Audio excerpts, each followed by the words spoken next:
Hey everyone, welcome back to Southern Gal True Crime, or if this is your first time here, thank you so much for choosing to watch this video. And today I wanted to share with you the case of Erin Gilbert. So Erin has been missing since 1995 from Alaska. So 2025, as I'm recording this video, marks 30 years that Erin has been missing. Erin was last seen during the evening hours of July 1st, 1995, at the Girdwood Forest Fair in Girdwood, Alaska. She was on a date with a man named David Combs. Apparently, she had met this man just the night before. So David Combs stated that at around 6 p.m., he and Erin went to his car. The vehicle would not start, apparently because he had left the car lights on. He told Erin that he would walk to a nearby friend's house for help. So he says that he walked for 2 hours but was unable to locate this friend's residence. So he then returned to the car. He stated that when he returned back to the car at the fairgrounds, Erin was gone, and he thought that she might have returned to the fair. And he also apparently said when he tried the ignition again, the car started. So he went to the Girdwood Forest Fair. He did search for Erin until around 1 a.m., but he could not find her. And at around 7 a.m., he called Erin's sister, whom she lived with at the time, and asked if she had made it home. Erin's sister said that no, she had not made it home. So the sister and her family drove to Girdwood and had her name announced on stage at the fair. They searched the festival, they searched the nearby woods, and then they ended up calling the police. An extensive search involving dogs and helicopters turned up no signs of Erin. Authorities have stated that David Combs is not being called a suspect in Erin's disappearance. Erin's loved ones described her as a responsible person and stated that it is uncharacteristic of her to leave without warning or to go off into the woods or anywhere by herself. At the time, she was employed as a nanny in Anchorage, Alaska. She enjoyed playing basketball. She was an aspiring novelist, and she had planned to enroll in cosmetology school. So Erin had only resided in Alaska for a year prior to her disappearance. Before that, she had lived in San Francisco, California, and Everett, Washington. And her family believes that she did meet with foul play, unfortunately, and is deceased. In an article or an interview with Erin's sister from 2019, Stephanie Gilbert Juarez says that she clearly remembers the last time that she saw her younger sister, Erin. She told Dateline that Erin had been living with her husband, and their 2 young children on Elmendorf Air Force Base. Stephanie says, quote, "My husband traveled a lot for work, and I was alone so much of the time, so I told Erin that she should come stay with me in Alaska. She had been living in San Francisco with her dad," end quote. So Erin ended up moving to Alaska once again about a year prior to her disappearance. She worked as a nanny for a family that her sister knew. This is according to what Stephanie told Dateline.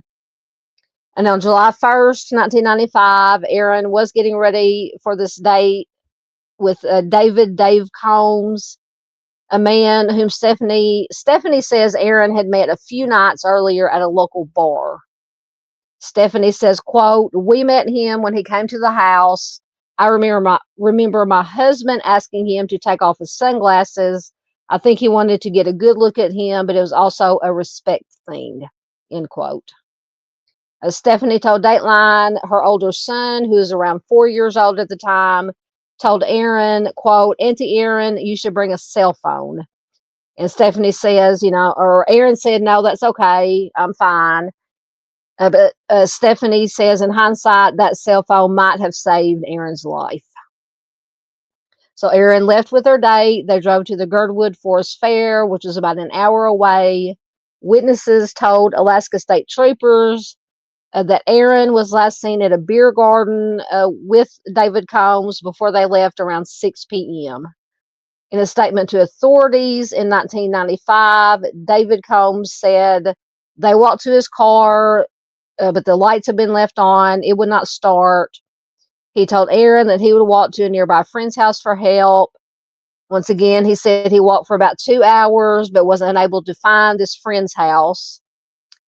When he returned to the car, he said Erin was gone. He told authorities that he figured Erin had just returned to the fair. Once again, he claimed that when he tried to start the car this time, it worked, it started. And then he went back to the fair and searched for Erin until around 1 a.m. Stephanie says, quote, he did not tell anyone she was missing until he called me around 7 a.m. the next morning. He said he called to make sure Erin made it home okay. He was very casual about it, end quote. Stephanie told Dateline that because of the location of Erin's room in their house, she would not have heard Erin come home. But when she checked, it was apparent that Erin had not been home that night. Stephanie says, quote, this is not like her. She was not the type to stay out all night. And if she did for some reason, I know she would have found a way to call, end quote. Stephanie went on to describe Erin as kind. She was confident. She enjoyed running and reading. Once again, she was an aspiring novelist, and she did have plans to enroll in cosmetology school. Stephanie and her family drove to the fair after realizing that Erin was missing. They searched for her at the fairgrounds and in the surrounding woods. The Alaska State Troopers conducted a more extensive search, once again with dogs and helicopters. Unfortunately, it turned up no sign of Erin.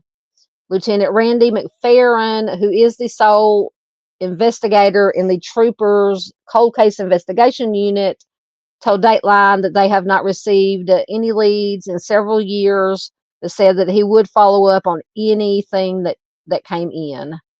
Lieutenant McPherron said, quote, we just tried to keep Erin's story in the public eye as much as possible. It is not over until we find her, end quote. Lieutenant McPherron also told Dateline that there are no suspects in Erin's disappearance, but said they have attempted to reach David Combs multiple times for questioning.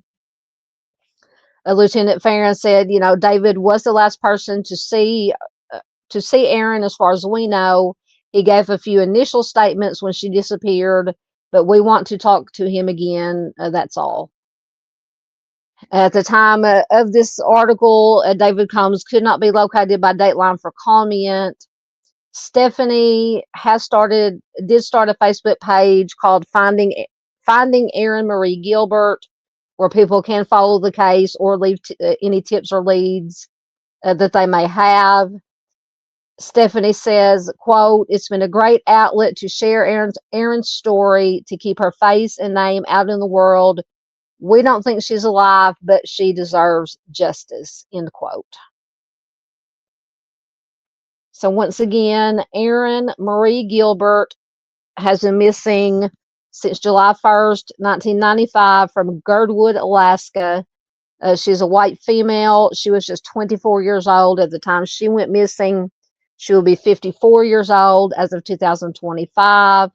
At the time she went missing, she was 5'11" tall and around 145 pounds, with brown hair and hazel eyes. Her hair was cut in a short bob at the time of her disappearance.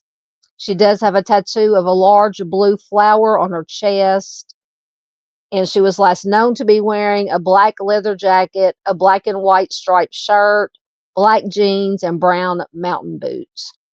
So if you have any information at all regarding Erin's disappearance, no bit of information is too small, especially in these cold cases. You are urged to contact the Alaska State Troopers at 907-428-7200 or 907-269-5497. So guys, we can help do our part to bring more awareness to Erin's story by giving the video a like, please leave a comment below, even if it's just an emoji. But the most important thing we can do is share the video anywhere and everywhere we can, so that Erin's name, her face, her story stays out there, so that she is not forgotten. If you would like to learn about more cases like Erin's, please consider subscribing. If you'd like to donate to the channel so that we can keep bringing you cases such as these, you can check out the donation links in the About section of the channel, or somewhere down below this video. There's a little button that says thanks. You can just hit that. A one-time donation for the video. As always, thanks for watching. Have a blessed day, and I will see you next time.